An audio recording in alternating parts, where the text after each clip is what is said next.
ल्याबमा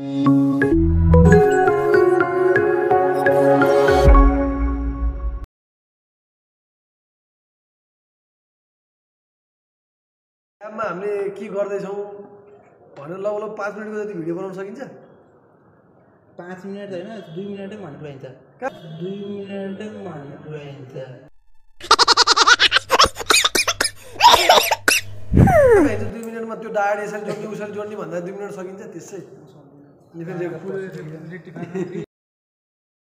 हामीले centre tap रेक्टिफायरको lab गर्न जाँदैछौँ। सेन्टर ट्याप रेक्टिफायरमा हामीले दुईवटा डायोड युज गर्छौँ। अनि दुईवटा डायोड गर्छौँ। एउटा सेन्टर ट्याप एउटा 12 यहाँबाट 12 भोल्ट आउटपुट आउँछ, यहाँबाट 12 भोल्ट आउटपुट आउँछ होइन। बिचमा सेन्टर ट्याप हुन्छ। त्यसको लागि हामीले दुईवटा डायोड युज गर्छौँ। एउटा डायोड चाहिँ हामीले 12 भोल्टको आउटपुटमा कनेक्ट गर्छौँ, अर्को चाहिँ अर्को 12 भोल्टको आउटपुटमा कनेक्ट गर्छौँ। त्यो त्यसमा चाहिँ हामीले अब देखायो भनौँ न होइन। यो पोजिटिभ टर्मिनल हो, यतापट्टिको नेगेटिभ टर्मिनल हो, यतापट्टिको पोजिटिभ, यतापट्टिको नेगेटिभ। अनि नेगेटिभबाट एउटा आउटपुट आउँछ।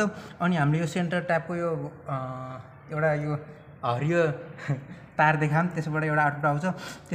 यो एउटा आउटपुट र यो आउटपुटबाट हामीले आउटपुट वेभ हेर्न जाँदैछौँ। त्यो आउटपुट वेभ चाहिँ हामीले ओसिलोस्कोपमा हेर्छौँ। यहाँ ओसिलोस्कोप छ। अब त्यसको लागि हामीले पावर अन यताबाट देखाउनु सक्छ गरिसक्यो। यहाँबाट इनपुट एसी आइरहेको, अब त्यसलाई हामी जोडौँ।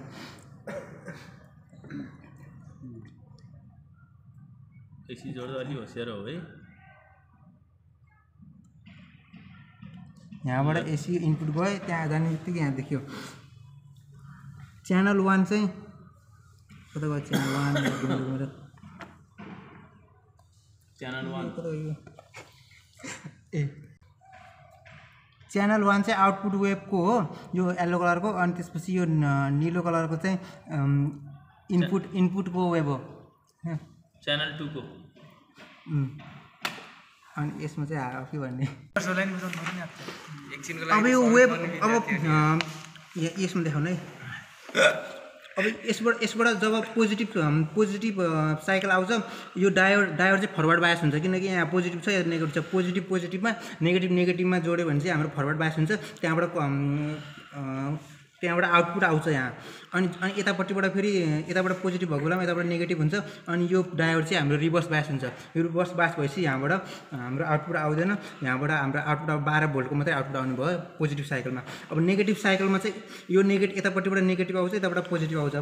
यो पोजिटिभ आउँदाखेरि यो डायोड चाहिँ अब फरवर्ड बायस भयो, यो डायोड चाहिँ अब रिभर्स बायस भयो।